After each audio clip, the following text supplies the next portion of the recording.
ایمان کی جان ہے. نبی پاک سے محبت نہیں تو ایمان بھی کمپلیٹ نہیں ہوتا. اور جب نبی پاک علیہ الصلوۃ والسلام کو تکلیف پہنچے یا نبی پاک علیہ الصلوۃ والسلام کو کسی طرح کی کوئی ایذا پہنچے تو یقیناً جب امتی اس کو پڑھتا ہے سنتا ہے تو دل پر بھی تکلیف ہوتی ہے. ایک ایسا ہی واقعہ جس میں ہمارے آقا علیہ الصلوۃ والسلام کو تکلیف پہنچائی گئی، نبی پاک علیہ الصلوۃ والسلام پر جادو کیا گیا.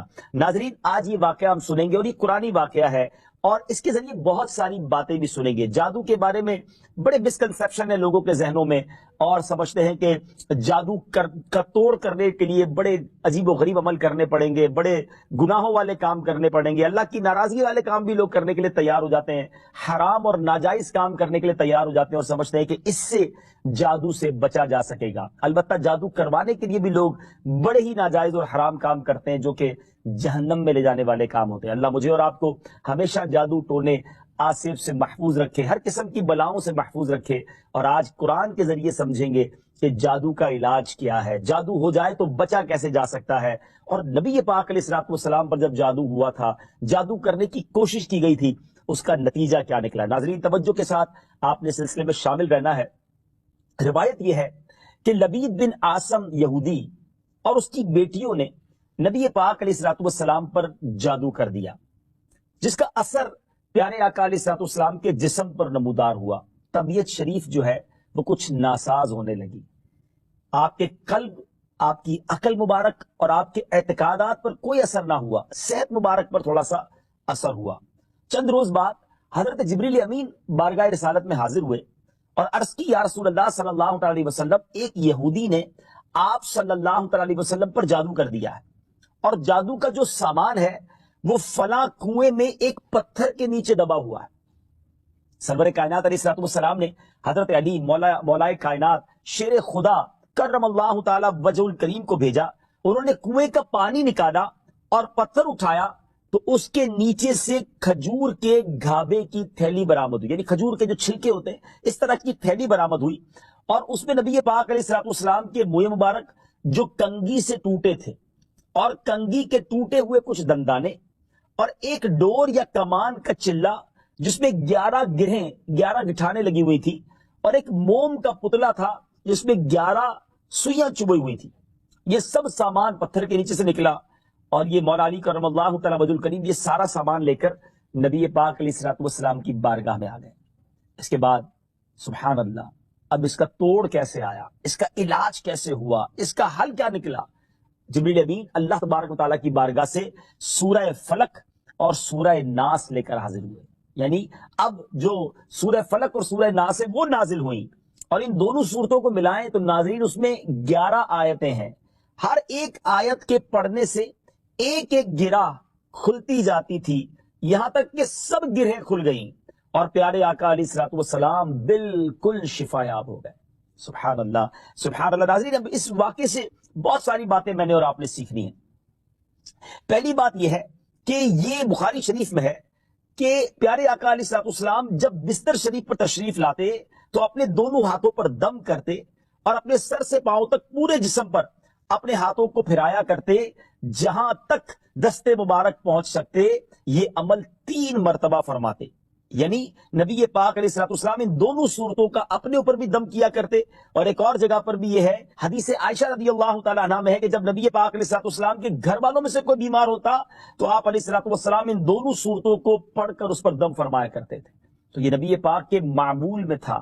تو آج اگر ہم میں بھی کوئی بیمار ہو جائے، فیملی میں کوئی بیمار ہو جائے، اپنے آپ کو ان آفتوں سے بچانا چاہتے ہیں تو اول آخر 3 بار درود پاک پڑھیں، سورہ فلق اور سورہ ناس کی تلاوت کریں، اپنے ہاتھوں پر دم کر کے اپنے جسم پر پھیر لیں، کسی مریض پر دم کر دیں، انشاءاللہ اس کی برکت ملے گی. یہاں ایک اور مسئلہ بھی سیکھنے کو ملے گا کہ تعویذات اور عملیات میں جس میں کوئی لفظ کفر و شرک کا نہ ہو وہ جائز ہے. اسی طرح گنڈے بنانا اور ان پر گرہیں لگا کر آیات قرآن اور اسماء الہیہ پڑھ کر پھونک مارنا بھی جائز ہے. یعنی تعویذات اگر شرک سے پاک ہیں، اگر کفریہ کلمات سے پاک ہیں تو وہ کرنے میں کوئی حرج نہیں، وظائف کرنے میں کوئی حرج نہیں. یہ قرآن و حدیث سے ثابت ہے اور آپ نے یہ سنا. ناظرین سیکھنے کو کیا مل رہا ہے؟ خلاصہ یہ ہوا کہ سورہ فلق یعنی قل اعوذ برب الفلق اور قل اعوذ برب الناس، یہ دونوں صورتیں جن اور شیاطین، نظر بد اور آسیب اور تمام امراض خصوصاً جادو ٹونے کا مجرب علاج ہیں۔ ان کو لکھ کر تعویذ بنائیں، گلے میں پہنائیں اور ان کو بار بار پڑھ کر مریض پر دم کریں اور کھانے اور پانی اور دواؤں پر پڑھ کر پھونک دیں اور پھر مریض کو کھانا وغیرہ کھلائیں۔ انشاءاللہ عز و جل ہر مرض اور بالخصوص جادو ٹونا دفع ہو جائے گا، مریض شفا یاب ہو جائے گا۔ اسی طرح قرآن مجید کی دوسری تمام صورتوں کی خصوصی خواص ہیں جن کو بہت خوبصورت کتاب جنتی زیور ہے، اس میں بھی آپ پڑھ سکتے ہیں ناظرین۔ اسی طرح ہمیں چاہیے کہ قرآن پاک کی تلاوت کرتے رہیں۔ قرآن پاک کی ہر حرف میں شفا ہے، برکتیں ہیں، اور آج خاص طور پہ ہمارے ناظرین کو گویا وظیفہ، قرآنی وظیفہ مل رہا ہے۔ بہت سارے ناظرین یہ گزارش کرتے ہیں کہ ہمیں کوئی وظیفہ بتایا جائے، تو دیکھیں آج تو قرآن کے ذریعے، اور وہ وظیفہ جو نبی پاک کو رب کی طرف سے عطا ہوا، پیارے آقا علیہ الصلوۃ والسلام کو بھی شفا نصیب ہوئی، تو ہمیں ضرور اس کو اپنانا چاہیے۔ ناظرین، اس سے پہلے کہ میں مزید اس معاملے میں آگے بڑھوں، میں چاہتا ہوں کہ دونوں صورتوں کی تلاوت اور اس کا ترجمہ پہلے سن لیتے ہیں اور پھر مزید اس بارے میں بات کرتے ہیں کہ اس حیرت انگیز واقعے سے مجھے اور آپ کو مزید کیا سیکھنے کو ملتا ہے۔ پہلے سورہ فلق کی تلاوت ہوگی، سورہ ناس کی تلاوت ہوگی۔ میں یہاں ایک اور بات بھی کہنا چاہوں گا۔ کچھ لوگ یہ کہتے ہیں جناب ہم وظیفہ کرتے ہیں، اثر نہیں ہوتا، برکت نہیں ملتی۔ پہلے یہ چیک کر لیں کہ آپ کے مخارج ٹھیک ہیں، آپ تلاوت صحیح مخارج کے ساتھ کرتے ہیں۔ سورہ فلق اور سورہ ناس کے بے شمار فضائل و برکات ہیں۔ ایک اور حدیث پاک سنیے، حضرت عبداللہ بن خبیب رضی اللہ تعالیٰ عنہ فرماتے ہیں کہ ہم پر ہلکی بارش ہوئی اور اس وقت اندھیرا چھایا ہوا تھا، اور ہم پیارے آقا علیہ الصلوۃ والسلام کا انتظار کر رہے تھے کہ وہ آ کر ہمیں نماز پڑھائیں۔ پھر نبی پاک علیہ الصلوۃ والسلام ہمیں نماز پڑھانے کے لیے تشریف لائے اور ارشاد فرمایا پڑھو۔ میں نے عرض کی کیا پڑھوں؟ ارشاد فرمایا صبح و شام 3 بار قل هو اللہ احد، قل اعوذ برب الفلق اور قل اعوذ برب الناس پڑھو، ان کی تلاوت کرنا تمہیں ہر بری چیز سے بچائے گا۔ چلیں ایک اور وظیفہ مل گیا، سورہ اخلاص کو بھی شامل کر لیں تو صبح و شام پڑھیں تو انشاءاللہ بری آفتوں سے، مصیبتوں سے، جادو ٹونے سے، آسیب سے، ان طرح کی بلاؤں سے انشاءاللہ محفوظ رہیں گے۔ ناظرین، یہاں کچھ مسائل بھی سیکھ لیتے ہیں۔ حضرت اسماء بنت امیس رضی اللہ تعالیٰ عنہ نے عرض کی یا رسول اللہ صلی اللہ تعالیٰ علیہ وسلم، جعفر کے بچوں کو جلد نظر ہوتی ہے، کیا مجھے اجازت ہے کہ ان کے لیے عمل کروں؟ نبی پاک علیہ الصلوۃ والسلام نے اجازت عطا فرمائی۔ تو سیکھنے کو یہ ملا کہ تعویذ اور عملیات جن میں کفر و شرک نہ ہو، کوئی کلمہ ناجائز نہ ہو، تو اس میں جو ہے وہ تعویذ کرنا، عمل کرنا جائز ہے، اور خاص کر وہ عمل جو آیات قرآنیہ سے کیے جائیں یا احادیث میں وارد ہوئے ہوں۔ اسی طرح چند مسائل بھی سیکھنے کو ملے۔ یہ دونوں صورتیں جو ہیں ان کے شان نزول سے ہمیں معلومات کیا ملتی ہیں۔ نمبر 1، جادو اور اس کی تاثیر حق ہے۔ کچھ لوگ جادو کا انکار کر دیتے ہیں، یہ درست نہیں ہے۔ جادو اور اس کی تاثیر حق ہے کیونکہ قرآن میں اس کا ذکر ہے، اور نبی پاک علیہ الصلوۃ والسلام پر بھی آپ کی صحت مبارک پر اس کا اثر ہوا۔ نمبر 2، نبی کے جسم پر جادو کا اثر ہو سکتا ہے، جیسے تلوار، تیر اور نیزے کا بھی اثر ہوتا ہے۔ یہ شان نبوت کے خلاف نہیں ہے۔ ہاں، ایسا اثر نہیں ہو سکتا کہ جس سے نبوت کے متعلقہ امور میں خلل آ جائے۔ حضرت موسیٰ علیہ الصلوۃ والسلام کے مقابلے میں جادوگر بالآخر اس لیے فیل ہوئے کیونکہ وہاں جادو سے معجزے کا مقابلہ تھا، ورنہ حضرت موسیٰ علیہ الصلوۃ والسلام کے خیال پر بھی اس جادو نے اثر کیا کہ ان کو خیال ہوا کہ یہ لاٹھیاں، رسیاں چل رہی ہیں۔ نبی کریم علیہ الصلوۃ والسلام کے خیال پر بھی اسی طرح یہی اثر ہوا تھا۔ نمبر 3، جادو کو دور کرنے میں سورہ فلق اور سورہ ناس کو خصوصی تاثیر حاصل ہے۔ نمبر 4، جادو ٹونے اور عملیات اور اثرات اور بیماریوں کو ختم کرنے کے لیے قرآن پاک کی صورتوں اور آیتوں کو استعمال کیا جا سکتا ہے، اور بخاری شریف میں سورہ فاتحہ کو اس مقصد کے لیے استعمال کرنے کا بیان موجود ہے۔ تو سورہ فاتحہ کو سورہ شفا بھی کہا جاتا ہے، تو یہ بھی شفا کے لیے بڑا مجرب اور بڑا پیارا وظیفہ ہے۔ ناظرین، یہ چند باتیں تو ہم نے اس واقعے کے متعلق سیکھی، سورہ فلق اور سورہ ناس کے کچھ فضائل بھی سنے۔ میں یہاں ایک اور بات بھی کرنا چاہتا ہوں کہ آج کل پرابلم یہ ہو گیا ہے کہ اتنے عاملین آ گئے ہیں، اتنے عمل کرنے والے لوگ آ گئے ہیں، اتنے بورڈ ہمارے شہروں اور وطن میں لگ جاتے ہیں کہ ایسا لگتا ہے ہر دوسرے آدمی پہ جن ہے یا اس پہ جادو ہو گیا ہے۔ خدارا، جھوٹے عاملین سے اپنے آپ کو بچائیے۔ اگر جینے کی تمنا ہے تو کچھ پہچان پیدا کر۔ لوگوں کے گھر بک جاتے ہیں، لوگوں کی عزتیں پامال ہو جاتی ہیں، عجیب ماحول ہو گیا ہے۔ کچھ بد نصیب تو وہ ہیں جو کسی کو تباہ کرنے کے لیے جادو کروانے جاتے ہیں اور ہزاروں لاکھوں روپے خرچ کرتے ہیں، اور پھر بیچارے کچھ جب بیمار ہو جاتے ہیں تو اپنا بعض اوقات ڈاکٹری مسئلہ ہوتا ہے اور وہ بھی کسی عامل کے ہتھے چڑھ جاتے ہیں اور وہ کہتا ہے جناب آپ کے گھر میں بہت برا عمل ہوا ہے، فلاں جگہ کوئی چیز دبی ہوئی ہے، اور اس کو اب سنبھالنے کے لیے، اس کو نکالنے کے لیے اتنے بکرے چاہیے، اتنے مرغے چاہیے، اتنے انڈے چاہیے، قبرستان میں یہ عمل کرنا ہوگا، اور پھر غریب آدمی اپنی چیزوں کو بیچ کر ہزاروں لاکھوں روپے دے دیتے ہیں اور خاندان کے خاندان ٹوٹ جاتے ہیں۔ ایسا نہ کریں پلیز، ایسا نہ کریں، بلکہ میں تو ان عاملین سے بھی گزارش کروں گا کہ حلال روزی کی طرف آئیں۔ دعوت اسلامی نے بڑا شاندار ایک انداز اختیار کیا، اللہ سلامت رکھے دعوت اسلامی کے مدنی ماحول کو۔ ناظرین آپ سوچ رہے ہوں گے کہ پھر ہماری بیماریوں کے لیے ہم تعویذ کس سے لیں، ہم یہ وظائف کہاں سے لیں؟ آپ کی دعوت اسلامی ہے نا، الحمدللہ دعوت اسلامی کا ایک شعبہ ہے جس کا نام ہی مکتوبات و تعویذات عطاریہ ہے۔ اس میں آپ کو بغیر کسی فیس کے، جی ہاں بغیر کسی فیس کے، لاکھوں لاکھ تعویذ ہر مہینے ناظرین یہاں سے دیے جاتے ہیں، پوسٹ بھی کیے جاتے ہیں، کوریئر بھی کیے جاتے ہیں، اس کی بھی کوئی فیس نہیں لی جاتی۔